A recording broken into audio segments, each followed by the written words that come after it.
Yo, yo, yo, welcome back to Just Kicking It. I go by Polo Show, and I'm with the homie Soy. And we got a special guest today. Yo, what up? It's Paxton. I'm back for a third time, baby. Every week we talk about what happens in the world of hip-hop and in the world.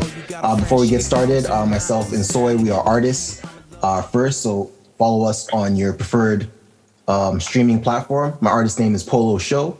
And Soy? I'm Soy. If you want to look me up, just look up On the Search for More. That's the easiest way to find me. Word. I have my debut album coming soon called Determination. So make sure to follow me on your preferred streaming platform. Also, we're part of a music collective called Lifted Ones. Make sure to follow our Instagram, lifted_ones. And if you are listening to this podcast on any DSP, Apple Music, Spotify, Google Play, whatever it may be, make sure to give us a 5-star rating. And if you're watching this on YouTube, make sure to subscribe and hit that bell so you're notified when we drop new episodes. But all right, let's get into it.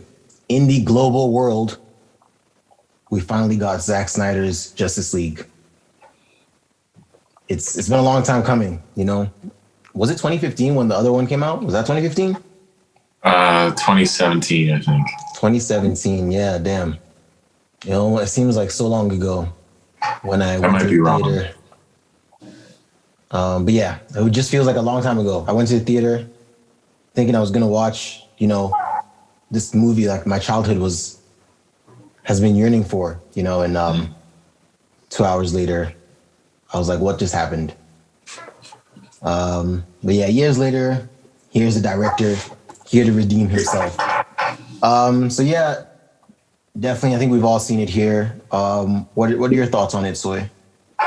Man, okay. I am with you, Show.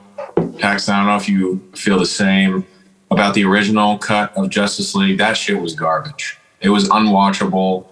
It made no sense. It made sense, but it also made no sense because there was like a bunch of like, the editing was weird. Everything about it was just wrong. So the fact that this is here and I saw it and I do prefer DC over Marvel. Just always have been on that side of the fence. And I actually really enjoy Man of Steel. I love Man of Steel. I really like BVS. But this one is really, I was pretty blown away. I'm not gonna lie. And I'm not trying to like overhype it. I'm just like, I was so satisfied watching the movie. Like everything, I was like, this is so sick. Like, there's so many things that happen throughout the movie that just, everything feels earned. Like it is a slow build up, but it's also like, I'm not trying to stop watching. Like I was invested pretty much the whole time. And so those things that like kind of threw you off in the first time where you're like you Show, where you're like, yo, what the fuck? Superman came back within like 15 minutes. Like, what is this trash? It took like 2 hours for him to actually come back, but it felt really earned and it explained everything. And the exposition wasn't out of place. Like it felt like they were kind of talking. It was like Justice League talking to each other.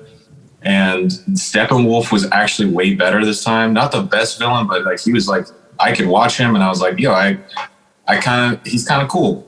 He definitely looks cooler. I don't know. I was just like super, you're laughing, Show. Oh, no. I like Steppenwolf as well. Did he look all shiny the first time? I don't know. I think they changed that about him. Like my little brother was telling me, I watched it with him, and he was telling me like, yeah, they gave him a new suit. So he looked more official. He looked more badass. Yeah. The first time we saw him. Did. I was saying he looked like, that suit he was wearing made him look like the Destroyer from Thor. You know, the guy who like, he was all metal and his face would open up and he would like shoot heat. Yeah. So I don't know if DC was like, yo, let's take a page out of these guys' book. They seem to love their movies. But yeah, no, I really felt that. I really love the dialogue between Desaad Darkseid and Steppenwolf. It just gave a lot more context to Steppenwolf's whole like, you know, thing, like why he came through the box, like where he came from, like why he had to be the one to do to give to what's it called? What is it? To surrender the world or whatever, like I guess, yeah. like get this world for Darkseid or whatever. Yeah. He was trying to go back home. Apparently he'd been banished for some reason, right? Like, and so this was part of like his deal.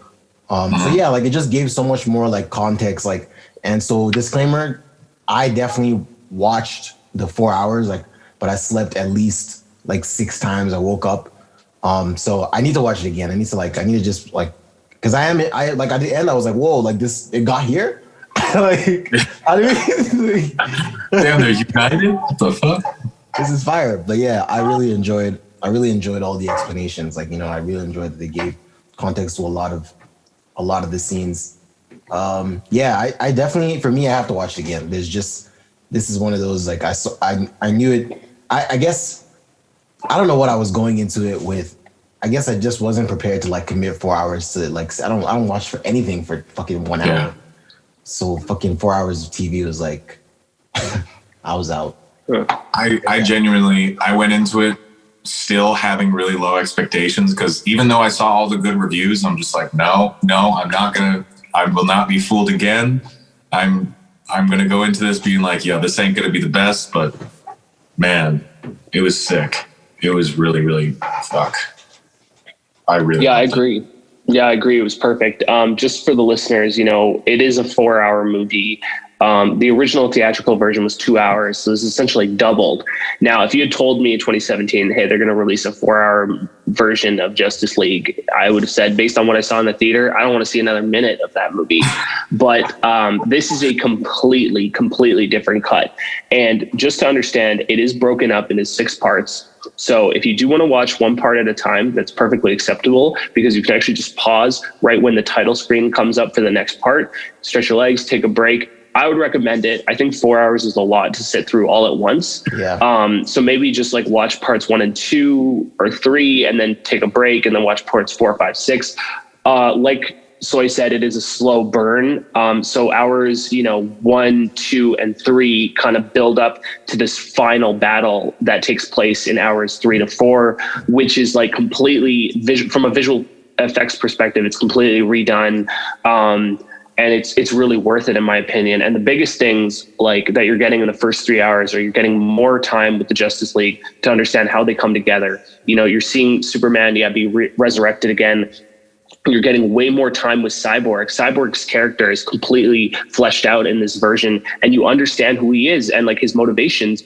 In the other version, the theatrical version, he gets 10 seconds. And as we know now, Joss Whedon, who was the person who recut it, apparently he had some beef with the actor who played Cyborg. He came out against him, said he had a really bad experience with Joss Whedon, which was backed up by the girl who plays Wonder Woman, Gal Gadot. So, there's kind of some tension there. Yeah, it's a completely different movie, and it's so good. And it makes me excited for the Flash movie, because that's something awesome. Like as a Flash fan, I kind of was upset that, we didn't get, I can't remember off the top of my head his name, but he plays the Flash in the TV show. I thought he would have been really great up on the big screen as well. Yeah, Grant Gustin. That's right. Yeah. I thought he would have been great as the Flash on TV, and they could have connected those universes that way.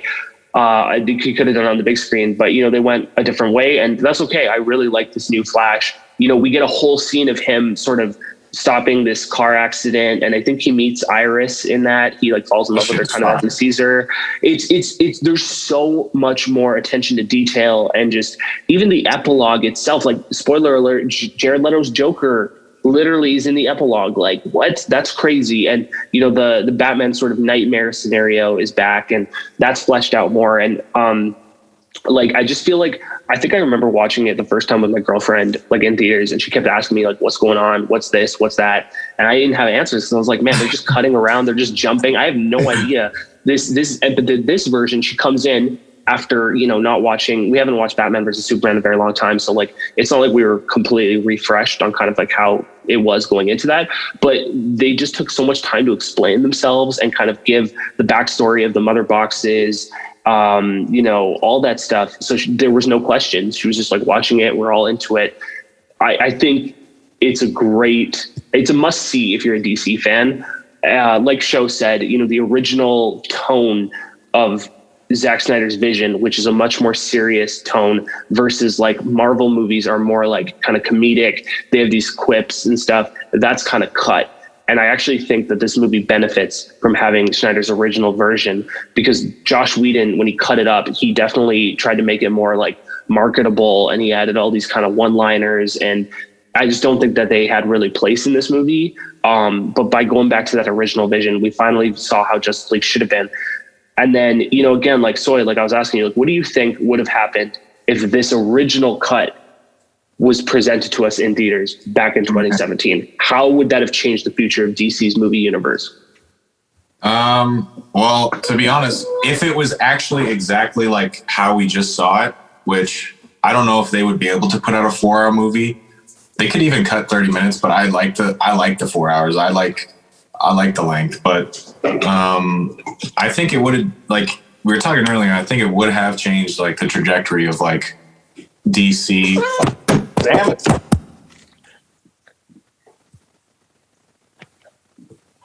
That was my cat. I'm so sorry. He just had to come in for a little moment. I hate this stupid thing. It would have changed everything. Like it would have gave, because at the end of the movie they set up so many plot lines. Like there's so many ways they could go with it, and the world is like now fully. I see what Zack Snyder was going for, because like it's hard to. He had a vision, and he like finally got to see that vision, and now there's a whole world they can explore with the tone that he set up. And it's kind of a shame.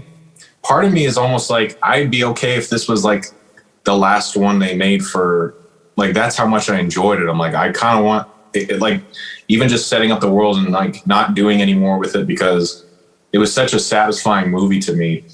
But they could go in so many directions. Like when they introduced Martian Manhunter, like me and my friends, we were watching the movie and they revealed him as like the general, or he was, I guess in the time he shapeshifted into, what's her name? Superman's mom. Superman's mom, Martha. Yep. Yeah. And that reveal was amazing. Like that was so, I wasn't looking up any spoilers. So like when that happened, I was like, oh my God. Cause I've like those Justice League cartoons back in the day, I've always been a really big fan of this. And like, there's just so many directions they could have gone, but I don't know if it's too late. But another thing that I hope this movie encourages is long movies. I think long movies I prefer them because everything was so like developed by the end of the movie. Yeah, I wish Ben Affleck kind of got to do his Batman, because he is he's probably a better director than he is actor. But which is saying, because he's actually a really good actor, but his direction is really great. Yeah, because they did the Wonder Woman sequel, and it was terrible. I never saw it, but I've just heard bad things. But I watched Wonder Woman 2. I saw that, and that was not it, guys. That was like my first. I was gonna say I watched that Wonder Woman 2 on Christmas, and I wouldn't say it's a great movie, but I remember like me and my brother watched it, and I just thought it was good. Like I would watch it again. It was entertaining. It passed, and I mean, it passed the time. You know what I mean? Gal Gadot's on the screen for like 1 hour 45 minutes. Like, you can't really go wrong. You know what I mean? Like, all I'm gonna say is like that was my first experience, because like theaters are shut down, coronavirus. So that was my first experience watching like a movie that I should have seen in theaters, like on the home TV. Yeah, exactly. And like I just was not thrilled at all. I was like, this effing sucks. Like I want to see some movies on the big screen again, because this is trash. But yeah, I don't know, man. Here's the thing. I feel like, going back to Soy's point about, we didn't get to see Batman, Ben Affleck as Batman in his solo movie. I think if the Snyder Cut had come out, Justice League would have been received very well. And I think Ben Affleck does the solo Batman movie 100%. I think the only reason that he was out of it was because this flopped. Like Batman versus Superman kind of flopped. It didn't do as great as it should have. And then this Justice League really flopped. And then they were like, okay, you know what? Like, we're out of here. Like, I'm out. I'm done. I was only doing this for my kid, whatever it is. Not that I'm not excited to see, Robert Pattinson's Batman and everything, but I do think that I think that Ben Affleck would have done it. He would have done a solo Batman film, and that kind of sucks that we didn't get to see that. Yeah. Maybe he'll join as a director in one of Robert Pattinson's sequels.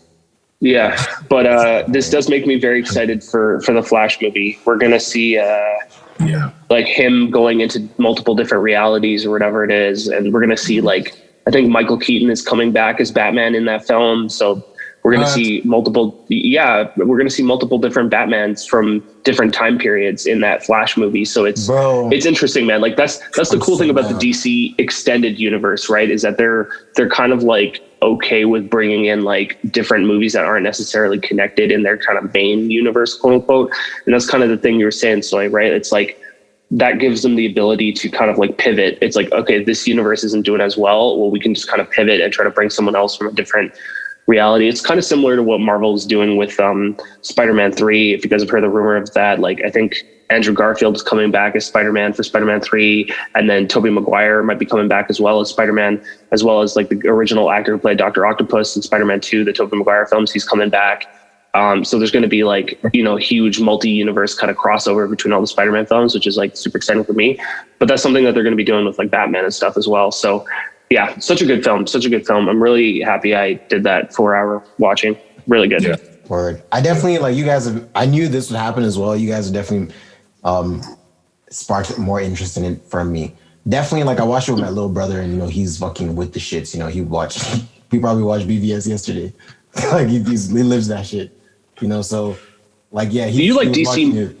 Huh? I like DC more than Marvel, right? Show. Yeah. Yes. Big fans.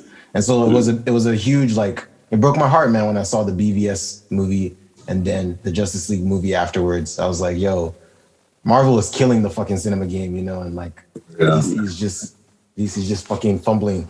They're like, we don't know what the fuck we're doing. But I feel like I agree. Definitely, I did enjoy it. Like I liked the little things. Like I liked, like you said, Cyborg, how they gave so much more context to his character. He was actually interesting. Exactly. Yeah, I love really interesting. Learning about Desaad's like motivation, like when it was I'm gonna say what is Steppenwolf when he was talking to Desaad and he was like, you still owe the master like 50,000 more planets. I'm like, bro, that's a lot of planets. This process to get one planet is long enough, bro. Like this it's a 4-hour movie to get one planet. He's still 50,000 planets away. It made me feel for him, I was like, damn, so what did he do? But they just gave you, like you said, it gave you a lot more like context. And so like by the end of the movie, I did watch I was definitely conscious for the last bit of the movie. So I saw the battle, but yeah, definitely I need to go back and enjoy that like that, because that's really what it is. It's like appreciating the context as you're getting it so that when you reach the final moments of the movie, you're like, oh shit, this makes sense. Yeah. So yeah, it's crazy that this existed. If we believe that this movie or some version of this 4-hour movie that we just watched existed prior to the one that came out, it's really crazy that someone was like, damn, we need to cut this shit down. Like all of that, we got to cut it out. Just got to cut it out.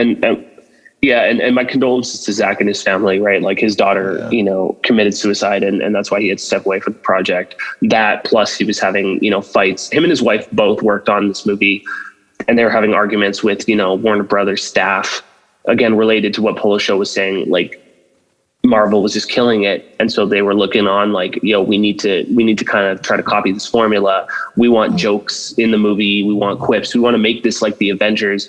And that's not what Zack was going for. Right. And so, the loss of his daughter combined with, the pressure from the executives, it would make any man step away. And ultimately, like Soy was saying, Christopher Nolan executive produced this movie, obviously famous for his Batman trilogy. He called Zack when he saw this cut and said, don't watch it. Don't ever see it. Don't look at it. because it's not your movie and this is trash. And yeah, and now finally as fans, we get to see it because we petitioned. I mean, literally used hashtags on Twitter and brought this back to life. It's almost it would never be a thing. The studio would release a new cut, and not only just releasing a new cut of the film, but allowing that original director to go back and giving him a budget for VFX to redo scenes, to bring in Jared Leto's Joker. Like, that was new scenes. All that stuff is money that they gave him. But I will say this, the flip side of the coin is that they're using that to launch their new thing, HBO Max or whatever it is, right? They want people to sign up for their new streaming service. And so they were like, yo, we got this new thing. Shout out to my dad. He has Crave and HBO for free. So I just hooked that up. He hooked me up with the password. Thanks, Dad. Oh man. But yeah, I did really enjoy it. I think I think about like the scene, or I just think about what it was like when Snyder like played his movie for the Warner Brother executives, you know, all these guys in suits. And like 4 hours later, like when they turned on the lights, like, yeah, so you're gonna need to cut out about 3 hours. Yeah. Yeah, so that shit's gotta go. Like that's like a bigger issue with that's like music, all these label heads, bro. They're so out of touch with like artistic vision, man. Like they really don't understand. Like he had a set goal and they just didn't believe in him. And they didn't take the risk. They were afraid to take the risk. And that's like, that kind of ruins films. Like episode 9 was like the same thing, where it's like the studio's panicking, be like, oh my God, we got to put something together. Like, this thing is ass. And then they bring in another writer and then it's even more worse. Like, yeah. So I hope it's a trend to I hope they keep doing this, where they kind of just let the director direct, or they let the visionary see his vision through instead of interrupting it and be like, no, we need this. Because when you kind of force creativity, it ruins the process. It's not even. Yeah, I was gonna say though, like, just to add to what you said, Paxton, I feel like if this movie had been released earlier though, and maybe I'm just playing devil's advocate here, there's also that group. Like, I think of my little brother. Whenever that movie had come out, he would not, as much as he loves Justice League, he would not have gone to the theater and stayed awake for 4 hours, you know, on the first shot to go watch. You know, I feel like the legacy of this movie is that the first movie was shit, and we're committed to sitting down for 4 hours to redeem that, you know, redeem it. Fans. Whereas if they released a 4 hour movie from the jump, I don't know if, you know what I mean. I don't know if it would have been, what's the word? Innovative. It would have been groundbreaking, but I don't know if that would have been the game plan. You know, at that time when Justice League came out, that's when like Marvel was doing Endgame, right? That was the fucking biggest box office movie of all time. So it's kind of like, these guys are putting out a 2 hour movie that is the biggest box office movie, and you guys are going to get people to sit in the theater for 4 hours? I don't know. So I feel like it had to almost have played out this way, where it's crazy that this pandemic also happened, and we're now in a time where it's normal. It makes sense for them to give us this 4 hour movie and expect, you know, we can consume it from home. You know what I mean? That's part of it as well. Like you said, you were able to pause it and stretch your legs. That's not an option in the theater. Yeah. I mean, do you guys remember like when the third Lord of the Rings film got released and everyone was talking about, they're like, oh my God, it's 3.5 hours long. Like, that's crazy. Like, I think you're right. I don't think they would have ever allowed a 4 hour movie, but I think 3.5. Maybe they might have just been like, hey, you know, or 3 hours. Honestly, it would have been long, but I think because even to like for example, like the epilogue is quite a bit of time as well. So maybe in a theatrical cut, that epilogue just gets cut down to like a quick post-credits scene that's like 2 seconds long or something like that. Like maybe Batman's just walking through that nightmare, right? And then the Joker just turns around, rather than us getting an actual conversation and a whole dialogue between them. I mean, Peter Jackson, when he did Return of the King, you know, 3 hours and 35 minutes, that's quite a bit as well. So I think I could have seen Justice League being around that time, or maybe even 3 hours. But yeah, you're right. The executives didn't want that. They wanted to kind of just go with the 2 hour quick thing. And unfortunately there was just so much, because the big issue too, is that Marvel, I think they have the luxury of making the Avengers films not that long because they have everybody got their own film before. Everybody got their own film before. That's the thing. Yeah, you're right. Everybody got their own film before. So it almost makes sense. Like, you already know, if you've watched all the films going into the Avengers films, you know their backstory. So there doesn't need to be that explanation of how they all got together and all that stuff. Like, it kind of just works. But with Justice League, they really wanted to rush it. Batman didn't have his own standalone film. At the time, Aquaman did not have his own standalone film. I don't think Wonder Woman at that time had her own standalone film yet. I'm pretty sure. I think that came out after as well. I think all of it came out after. So literally it was just Batman versus Superman and then straight into Justice League. And so people were like, what's going on? You have to explain where all these people are coming from, all this stuff.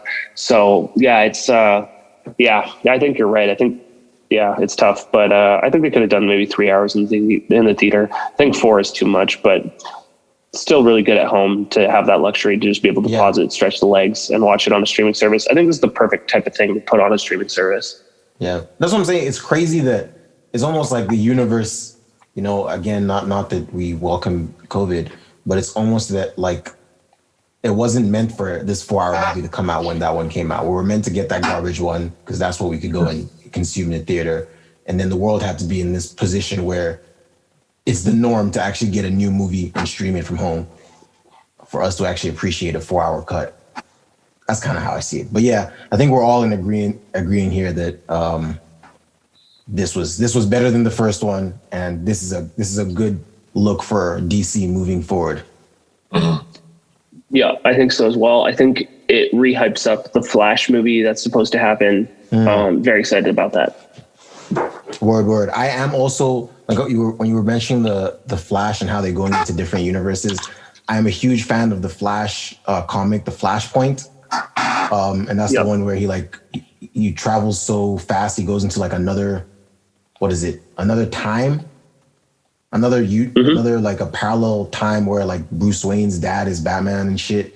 So I think that's what they're gonna play with this. So yeah, I'm really looking forward to that. If that's the case, I will watch a fucking 4-hour Flash. I actually really love Flash. So yeah, that's dope. We literally spent like the first 40 minutes talking about this fucking Snyder cut. But yeah, that's dope. On to our next topic here. Grammys 2021. So, Paxton, did you actually tune in to watch the Grammys? I did. And CTV, I have some beef with you because you had a horrible stream. It literally froze so often. It was so annoying. I thought it was my internet.